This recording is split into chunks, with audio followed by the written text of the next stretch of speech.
All right. My Lord, so in essence, this matter relates to JOSHLIN Smith, who was 6 years old, born on the 23rd of October 2017. And may I pause here for a second? When I was going through all of the evidence again, I realized one thing. Both accused number 1 and 2, when they testified in the trial within a trial, referred all the time to the child, never referring to her on her name.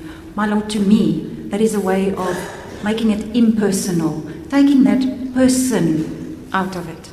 And that is why it's so apt that the name was only referenced on questions. Yes, when the police would have asked, where's JOSHLIN and what have you done to JOSHLIN? I've also picked it up, it was always referring to the kind. Yes, my Lord, definitely. And she's a beautiful little girl.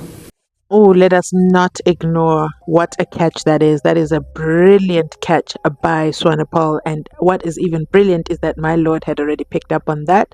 And now they're engaging in a conversation with regards to that. Now we head over to the defense side of the room, where they opted not to go on the stand or to call any witnesses. This would have been a key element for them to humanize their relationships with JOSHLIN. That's another stance they could have taken on the witness stand. They would never harm JOSHLIN. For Kelly, for example, I loved her. She was my daughter, expressing, that motherly element that we all can see is quite void.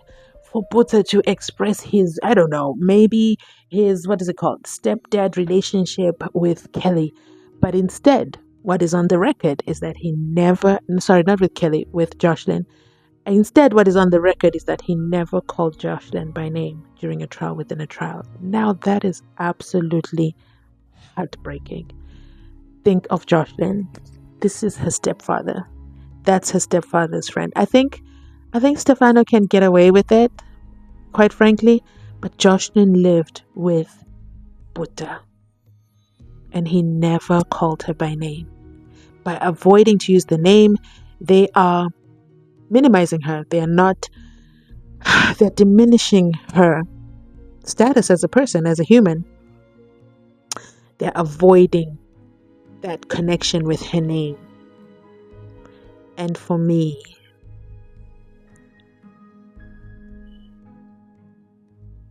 I pause because I don't want to speak it into existence. For me, it means they know what they did. They know she is no longer of the human form. That's just my interpretation from that which the prosecutor brought, that they never used her name. Who wouldn't call a beautiful girl like JOSHLIN by her name? Her name is even beautiful. It's unique. The story just gets sadder and sadder, guys. It just gets sadder and sadder. But you know what? Let's get through this timeline. I'm going to stop my commentary right here. My Lord, this is where JOSHLIN stayed and grew up, and we saw that house when we went on our inspection in Boca. She was last seen on the 19th of February 2024 in Tsitsiratsitsi, Middelbos. JOSHLIN's home, where she resided with her mother, Kelly, her mother's boyfriend, Buta, and her 2 siblings. My Lord, and this is our case, that there was a plan. The plan was pre-planned already by Kelly the previous year, but the actual plan, came into being between these 4 role players. Jack Napolis, Stefano van Rijn, Raquel Smith, and Laurentia Lombard, aka Rens. Is there a reason why you chose the pictures that you chose? My Lord, I will not take responsibility. No? No, I meant that as a joke, my Lord. I absolutely meant that as a joke. No, it's... Nice. I see the happy faces. The happy faces. Yes, my Lord. Happy faces. All of them, except Rens. Rens is not very happy in the picture. Thank you, my Lord. Then, if we condense what we are going to deal with in the timeline onto one page, then this could be seen as a mind map of the evolution of the timeline. So if one starts there, then initially the plan was revealed to Stephen Coetzee, the most important corroboration evidence for Rens's testimony, which was in August of 2023 already, when the plan was already at that stage indicated to Mr. Coetzee. Then, Are you going to zone in on that yes, I will. at a later stage? Yes, my lord, I am definitely going to. Because immediately when you say that time and place on Stephen Coetzee, who's also a single witness, Yes, may be relevant. You will recall, and other witnesses, the route taken by Ms. Smith to work in the morning yes, coincides with the place where and the approximate time that Mr. Coetzee encountered her as he testified Indeed. in August of 2023. indeed, my lord. With the added that she then pointed towards the direction of her house to And- him. Yes, And the existence of a blue-colored house that we saw yes, when we were there. In fact, we parked on or about that spot that he was describing. indeed, my lord. Indeed, indeed. So from August 2023, we then go to the school holiday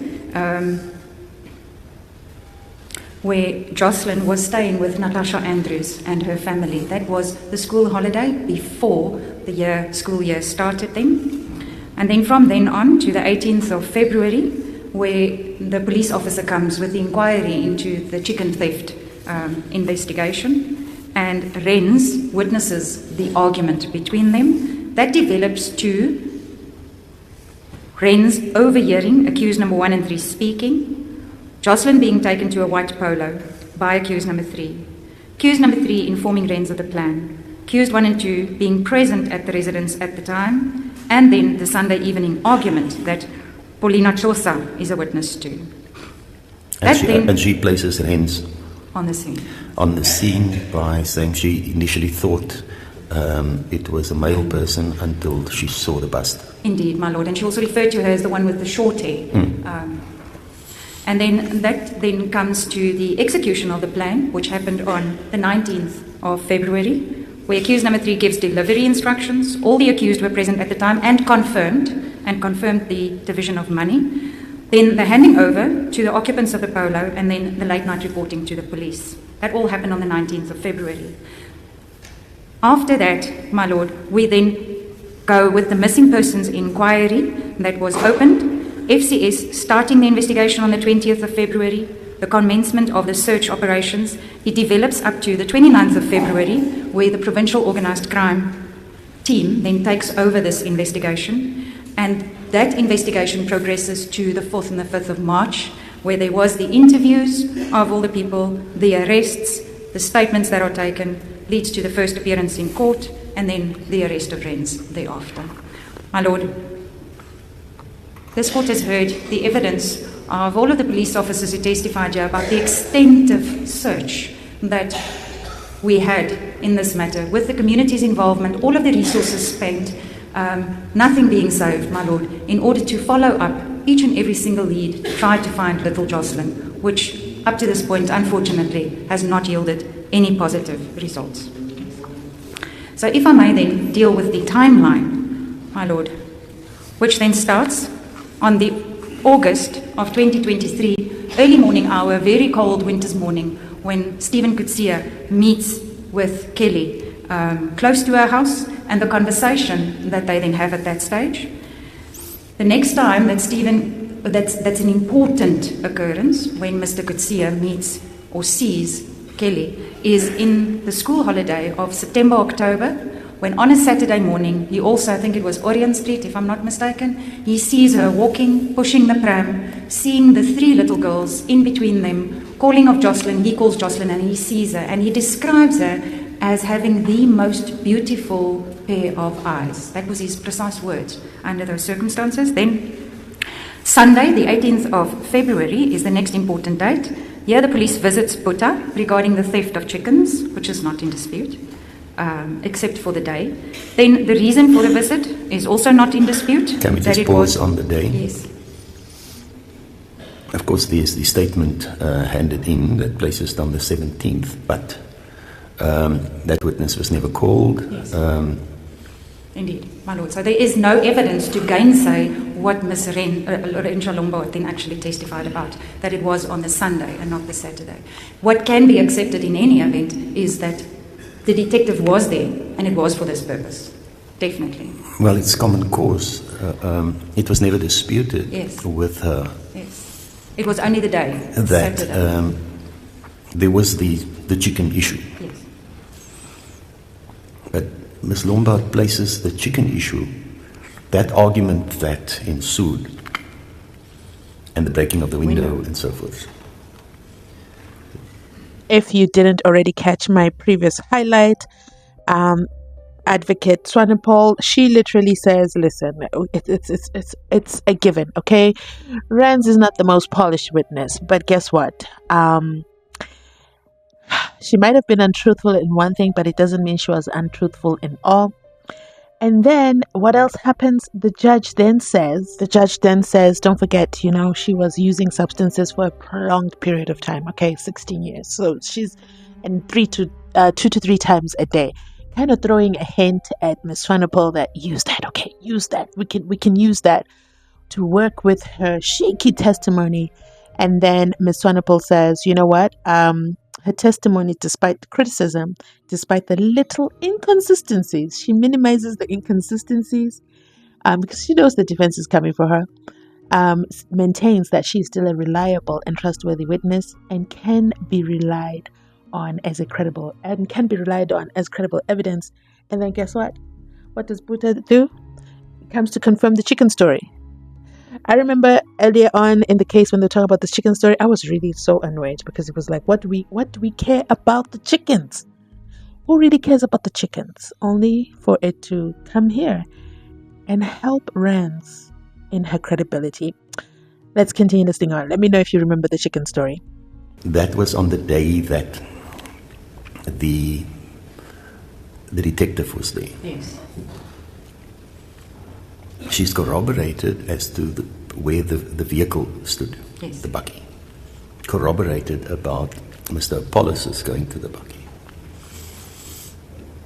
Then, because that was never disputed, in fact, it was put to her that was the situation for what it's worth, because it's not evidence. No. But then the important, is it Ms. Tsosa? Probably not. Ms. Tsosa places it on a Sunday, Yes. and she gives her reasons why she placed it on a Sunday. And then admitted evidence to the date of a discussion that took place in the house of Mr. Apollos and Ms. Smith comes from Mr. Apollos. Yes. And he placed it on the Sunday. Yes. It does. Indeed. I'm fast forwarding now, but Yes. I told you we're going to plug in as you go along the timeline. Oh, indeed, my lord. Indeed. Remember what we discussed earlier in satisfaction of the cautionary rule. Yes. So you look for Indeed. corroboration, if any, to determine reliability at the end of the day. Yes. Indeed, my lord. Now, I'm still with you. I Thank hope I'm following. Thank Because I'm you. concentrating on your written words here, that's in telegram style, and Yes. trying to think Indeed, my lord. about the evidence. Yes, Indeed, thank you. my lord. We So, are now on Rens, the third bullet, my lord, under Sunday the 18th of February, Rens was present at Buta's residence, and she then witnesses an argument between Kelly and Buta, and that is where Kelly then breaks the window and also threatens to stab Buta. Rens then also overhears a conversation, although she places it a little bit later in the day. She says she first returned and then came back, but she overhears this conversation between Buta and Kelly about JOSHLIN. This is Kelly and Buta's conversation, and this was also confirmed by Buta in his own evidence that there was this discussion about JOSHLIN, about the involvement of the family, and my lord, that forms part of the statement which he indicated was coming from himself. And then just to add on to that, He recanted that after the weekend. yes, my lord, very But that's in the coincidentally. inquiry, but the statement itself, Yes. that's the evidence. Indeed, my lord. Indeed, my lord. But whilst we are dealing with this, may I please just one last aspect on that issue. Mr. Kutsia's evidence, he only refers to Kelly in his testimony. He says Kelly told him that she has a terrible family. And that is why she is arranged and the children will be taken away. If one, however, considers his affidavit, which was handed in by the defense in cross-examination, in that affidavit he actually refers to that she added on and said, then Boeta and I will be able to live in peace. So he didn't testify about that little bit, but it is part of his affidavit, was part of his affidavit that was adduced. My Lord, I'm moving on to the next slide.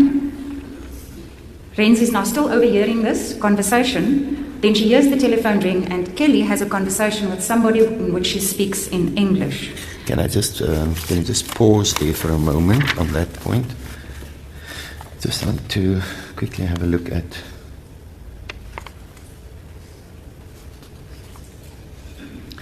now on the list of witnesses. Yes. Witnesses number 53 and 54 were from Vodacom. Oh. Now, I anticipated, and I just want to clarify because because I don't know what statements were in the docket, so I'm anticipating possibly a Teixeira point being taken. When I heard that evidence from Rens, I was aware that I saw witnesses on the witness list from cell phone providers. Now, normally, if there is evidence to support the call and you have the device or you have the SIM card, one often finds that evidence. Yes. Does that relate to that call or not? My Lord. These two witnesses that were not called by the state. My Lord, there were phone records obtained, different numbers.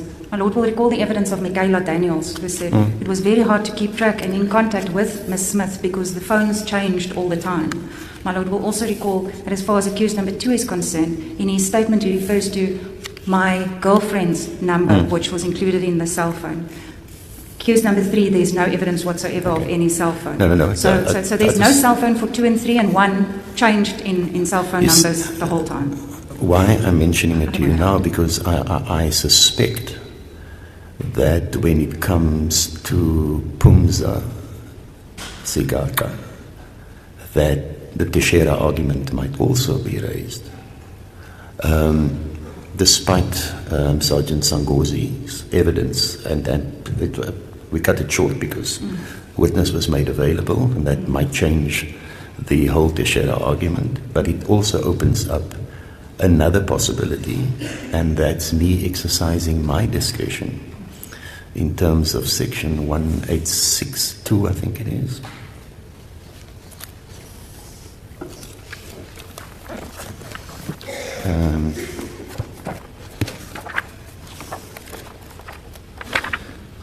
Yeah, it is.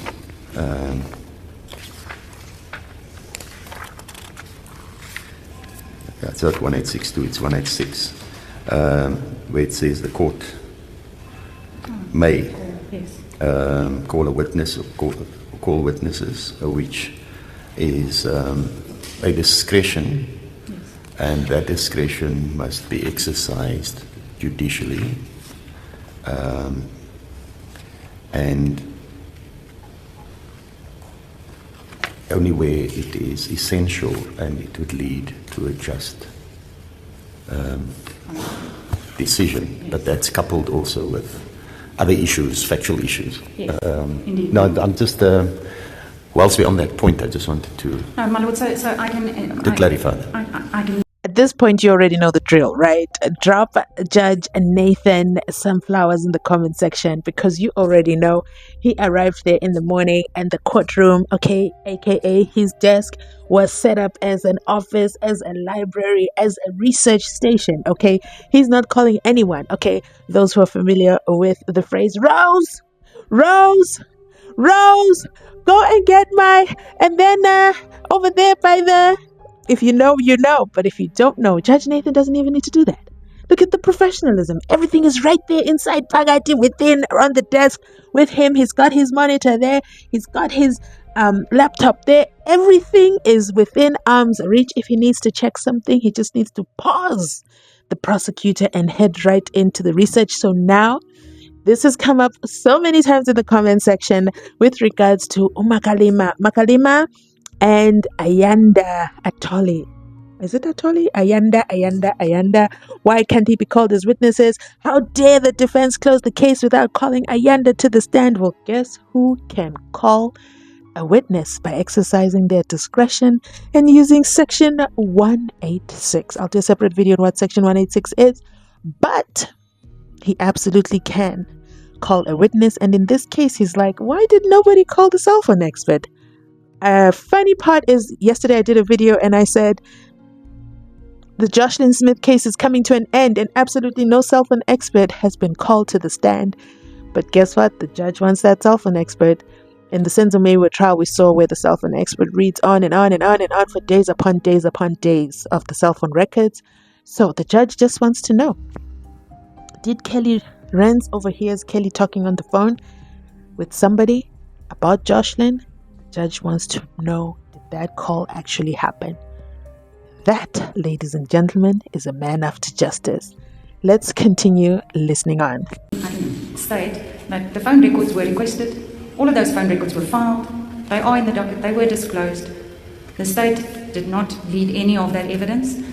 The location of the towers in this small area is so close in any event to one another that one cannot make anything of it. So there was nothing that could take the case further this way or that way. And that's the reason why no evidence was adduced, but it was of course disclosed, and there was nothing in it, my lord. Even phone calls to Pumza. There was no phone contact even.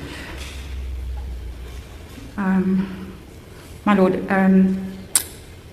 so yes. Yeah. You were on bullet number 2. You were going to bullet number 2 on slide 8. Thank you, my lord. So Kelly takes JOSHLIN to a white polo, and there she speaks to a woman. She describes her as a Sangoma because of her appearance. My lord, I know that defense is going to make a lot about that, but that was her inference that she drew, seeing her. She has seen a person before, and that is what she understands to be a Sangoma, and that's how she described her. Renz sees Kelly receive something. At the time when she receives it, she looks around to make sure nobody sees and puts it into her pants, and she then returns with JOSHLIN. Renz overhears Kelly tell Buta that she has received the money from the Sangoma and that it is 20,000 rand, because now Renz has moved back from where she was hiding behind the rocks to the house, again standing at the position of the broken window when she overhears Kelly saying this to Buta. And that is when she then enters and also sees, when she comes around the corner, that Stefano, accused number 2, is also there. Kelly tells Renz that she has now done something bad. She has sold her child, JOSHLIN. Kelly informs Renz that she will receive 1,000 rand and Stefano will receive 1,200 rand. At that discussion, Stefano and Buta were present during this conversation, and both of them, Renz and Stefano, accepted this and accepted the offer of that money. The evening, there's then an argument between Kelly and Buta, and this is in relation to Paulina Chosa's testimony. Paulina watches as Kelly drags JOSHLIN into the residence and says, "Ek sal jou wys." Buta then informed Captain Lombard about an argument, and this is during the interview of the 25th of February, he did in fact inform Captain Lombard that there was an argument, and he confirms that the children were present during that argument. Yes, thank you. Thank you, my lord. I'm on the next slide. JOSHLIN and Requin were not sent to school on the 19th of February. We have differing reasons for that, but that was a decision that was taken that they were not going to go to school. According to Renz, she arrived early morning, this is now on the 19th of February, at Kelly's house. At that time, Stefano and Buta and the children were all present. Kelly then gave instructions as to how the handing over of JOSHLIN will take place, and that Buta must ensure that JOSHLIN is ready around 2 o'clock for the handing over to the people to take place. Kelly leaves with Rochelle early morning, going to Carlin Zieger's house. She arrives at Carlin Zieger's. She receives the house keys of Kelly Zieger's house, and she then leaves Carlin Zieger's house. Later that morning, Renz and Buta smoked a quarter mandrax, and Stefano joined them. This is also confirmed by both Buta and Stefano in their initial affidavits. Just before 2 p.m., Kelly left Colin Zieger's house, claiming to go to her home. And she, in fact, does go to the home, and she takes JOSHLIN to the same person in the white polo that she saw the previous day. She and JOSHLIN get into the car. The vehicle drives off with JOSHLIN and Kelly. And at that time, when this happened, Boeta, Stefano, and Nilo were present at the house. Kelly then returns to Colin Zieger's house approximately 30 to 45 minutes after she had left it, fitting into the timeline of this handing over to take place. Kelly returns home later that afternoon at approximately 5 o'clock. Kelly, Boeta, and Stefano then went to go fill up the gas canister. They bought tik and they smoked it. And thereafter, Boeta and Stefano, with other friends, spent the evening in Talmakis Street, where they were smoking drugs. Before you go to the next slide, what do I make of the evidence of Kelly Zieger's insofar as it relates to the camera and the CCTV in her house? Yes. Remember, she fetched the keys, Miss Smith fetched the keys from the mother, purporting to go to Yes. Kelly's house, the daughter. Of course, this name Kelly features quite a lot in this case because there was also a police officer with the surname of Kelly. Yes. But the footage doesn't show that she was in the house. What do I make of that? My Lord, we do deal with it later when the police interviewed her and she realized that it wasn't there on the footage. It is in the timeline here, but our respectful submission is that the inference to be drawn from that is that she wasn't there. Kelly's testimony is, I see myself, I see the children. I went back to look the day before, that day and the day thereafter, and I can see us moving around in the house, but I never see Kelly. The only reasonable inference to be drawn, if that is viewed, is that that is a lie. Kelly purported to go to Kelly Zieger's house, but she never did. My Lord, you will recall that Kelly's testimony also was, Kelly Zieger's now, testimony was that the daughter doesn't like it to be dirty. So they had cleaned up. It would have only been the morning's dishes that was there, and she would have expected her to clean that in any event. So she couldn't, from her own, say that Kelly was in fact there or not. When she looked at the video footage, she wasn't there. So we submit, my Lord, that the inference to be drawn is that that was not the truth. She wasn't there. Yes, thank you. We're going to slide number 10. Thank you, my Lord. So, dealing with what happened later that night, Kelly now realizes that JOSHLIN isn't there, and Kelly and Namhla then search for JOSHLIN, and at approximately 9:30, she then reports JOSHLIN missing to the police. My Lord, you will also recall that it was Namhla's testimony that she said, after they had spent about 20 minutes waiting there in the street, Kelly comes out and says she's just charging her phone, and it's at that stage that Namhla informs her, but you must alert the police, you must phone the police. Coupled with Renz's testimony that from the beginning it was the agreement that Kelly will report her missing. But at the time, Namhla tells her, report this to the police. Now the police is, in fact, contacted. Load shedding starts at 10 o'clock. It lasts up till 12. Now, let's go back on the day. Sorry. Explaining the time between 5 and 9:30. Now remember, you also have the statement to the police that Ms. Smith wrote in her own hand. Yes. It also gives us timelines. Yes. And Mr. Pollis tells, it's all now drawing inferences. Yes.